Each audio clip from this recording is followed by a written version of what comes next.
Hello and welcome to this installation of our plant engineering video conversation.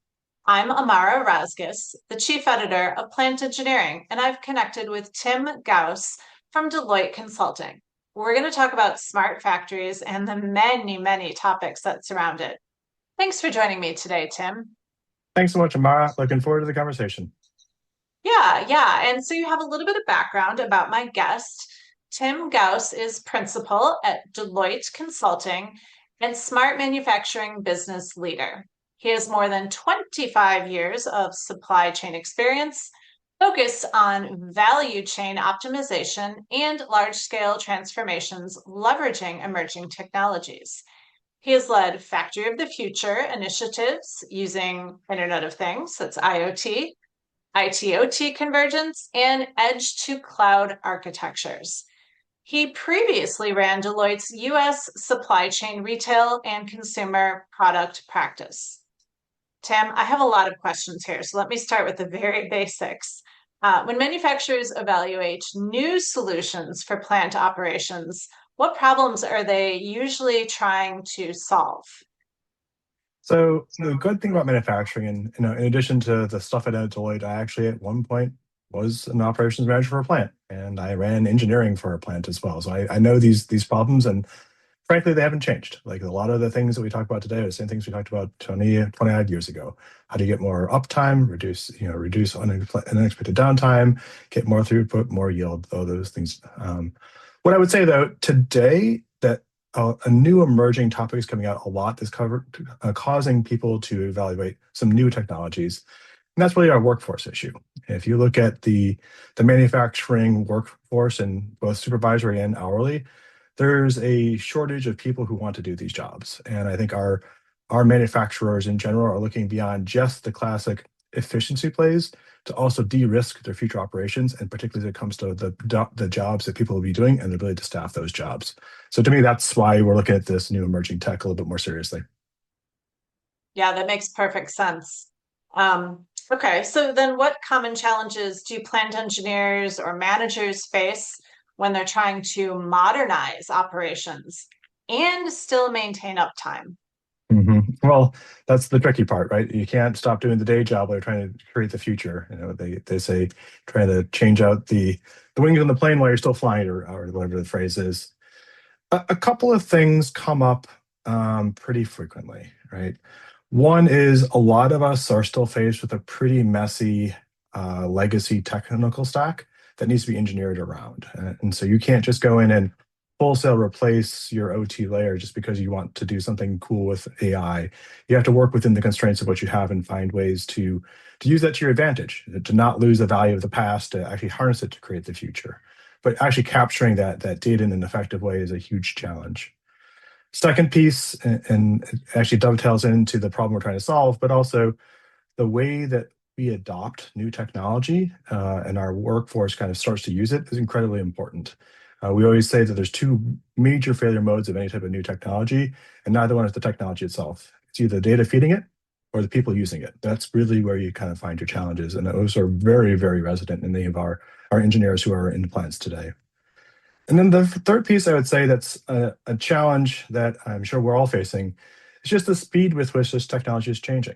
There's the time that we used to talk about Excel proliferation. Now we're talking about vibe coded solutions proliferation. Like you just have every person kind of able to crack open their laptop and start playing around and think they've solved the problem.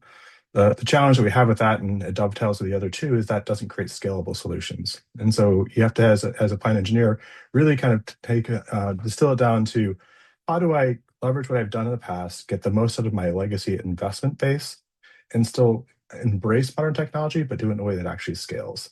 Combining that together is the real challenge that our engineers face. Okay, so speaking of technology, a big one hit us a couple of years ago. So, how are manufacturing facilities moving from discussing that artificial intelligence in theory to applying it in practical, measurable ways on the plant floor or in their systems? Yep. So I would, you know, I'm a bit biased on this one. I'd say that manufacturers are using AI long before AI became cool, but we're probably using the more classic types of it, machine learning, prediction, things of that nature. Where you've seen the recent buzz and beginnings of adoption has been first the generative AI piece and now kind of the agentic AI piece. I would say that a lot of interest is out there and a lot of targeted pilots. This is the year where we're starting to see those pilots shift to scale. And so in the past, I think everyone started off with that chatbot to access information. Now you're starting to see people use that chatbot to drive some actions. I was actually at Hannah Messe just a few weeks ago, and they were demonstrating how they're actually workflowing in to adjust set points based on some of the interactions with the chatbot. So people are actually starting to do this in a much more real way across the end of operations.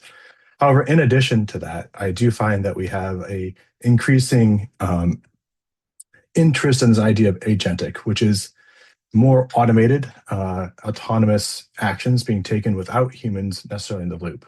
Now, I have not seen any client take that into their true operations yet. Like, I think they've kept it mainly at, say, a maintenance level. So I'm going to review the maintenance history records and come back with a suggestion, but I still keep the humans in the loop. I think the idea is if we get ourselves comfortable that these agents are making good recommendations and consistent recommendations, then it gets a lot easier to see how you can go to full automation and actually have them take that autonomously. So we are still very much in the early stages, but we've moved beyond just the pilots. We are starting to scale some of these solutions, but still keeping humans very much in the loop as we move forward. Okay, so let's wrap smart factories into that. How should manufacturers think about building smart factories across new facilities or existing facilities? What does that look like? I'd say those two are a little bit different. They have some commonality, but I'll take the new facilities first. The greenfield space is a pretty interesting, and we've had a lot of companies announce that they're going to do some greenfield construction in the not too distant future. There's a couple of things that we're seeing become very prevalent. One is the idea that software will be defining our manufacturing. So you're going to see software throughout the operations. And some of these things I was just talking about with AI taking a much more active role have to be architected and engineered to that from day one. Where that gets even more interesting is, and accuse me of using the latest buzzword, but physical AI, kind of the intersection of the physical world with AI, has become much more prevalent. And in the greenfield space, there's a much bigger opportunity to use that to our advantage more quickly. So, for example, if you were at, say, the NVIDIA GTC conference earlier, which is not a manufacturing conference, but there's a lot of manufacturers there this year because of this topic. And one of them demonstrated that they had already simulated their entire operations in a three-dimensional photorealistic and physics of hearing world to then pre-test, pre-commission, and also pre-train where the robotics are going to play in those operations. The idea being you can transform not only how you build your plants, but how you operate your plants by getting that right from day one. You have that advantage when you're in a greenfield world. It's very, very challenging to make that make sense in a brownfield where you have to do a lot of legacy modeling and things of that nature. But when you're building a next new plant with major capital, you're seeing some companies, the bigger companies, really take this seriously and think differently. And that is the bridge to the next generation of robotics. In the brownfield world, the other half of this equation, which is where most of us live, quite frankly, it's a little bit more challenging, but also probably a higher degree of lower hanging fruit too. I would say that we still have a lack of getting the right data flowing from our assets. You should always have your assets talking to you. Oftentimes they're not. You're oftentimes just walking with them to take a look at them. They're not coming out and talking to you. So getting that right data flow using a multimodal approach is a huge part of making smart factories smarter in a more cost-effective way. So that could mean you're using cameras to grab vision feeds as opposed to running copper wire. That could be you're using acoustics to listen to the machine as opposed to trying to find the perfect vibration sensor. There's different techniques that allow you to really sensorize the legacy assets to get the right data flowing to you, to get your assets talking to you to drive those outcomes going forward. You get that data flowing, you can combine it with all the fun, classic and novel AI techniques. You can make your factory substantially smarter, but you have to do it in a way where you think about that data flow and the scalability of that data foundation from day one. Okay, so let's talk about incorporating that AI. How are leading manufacturers using AI-based monitoring, for example, to improve performance or maybe yield or some sort of decision-making process? Yeah, I've seen a lot of it in the maintenance, downtime reduction, and quality improvement. Those are probably the most predominant spaces. in addition to human safety. All three of those, I mean, in manufacturer, safety is number one no matter what. We see a lot of observing of people, but as far as driving outcomes, a lot of it is how do I bringing in those data feeds to use predictive models that say an event that's going to occur, here's the most likely cause for said event, and how do I resolve it? And that can be an automatic closed loop control. We've been doing PIDs for a long time. This is just the next generation of closed loop control. But oftentimes, if it's a more dramatic change or requires something more substantial than just a set point, you see a lot more humans in the loop as well. But that quality maintenance, reducing downtime and improving throughput and yield is the core focus for most of these AI applications. Okay. And money always talks. So let's talk about return on investment. What ROI metrics matter the most when evaluating smart manufacturing in, say, a semiconductor facility? Yeah, I mean, I think semi is similar to most manufacturing. Perhaps they have a little bit more focus on some things like yield, but in all cases, this is a very bottom of the line focused area. There was some early days euphoria around smart manufacturing where people, I'd say, we are willing to invest heavily ahead of direct kind of value creation. A lot of digital twins were built that without actually knowing why we were building a digital twin. Those days are long behind us, and so you do find people really focused on how do I have a measurable change in my uptime of my assets? How do I have a measurable change in the efficiency that my labor force is deployed to resolve problems? How do I have a measurable change in the quality or yield of my products I'm producing? Those kind of classic standards are absolutely how we are looking at the impact. And it's also still measured in the same way you'd measure classic automation, right?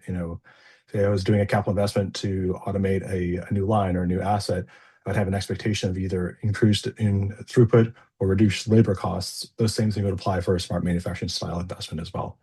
Uh, the ranges, each industry has its own flavor of the ROI expectation, but in all cases, this is definitely a hard dollar. If it doesn't pay for itself, people aren't doing it kind of situation. Right, right. Okay, awesome. Well, thank you, Tim. I appreciate the really deep dive here.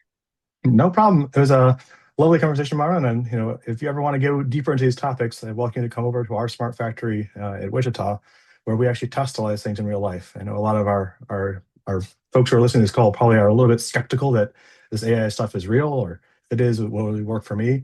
And we take a lot of time to actually bring that to life. I call it not just the art of the possible, but really the art of the pragmatic. And that's what we all need. Right, exactly. The hands-on.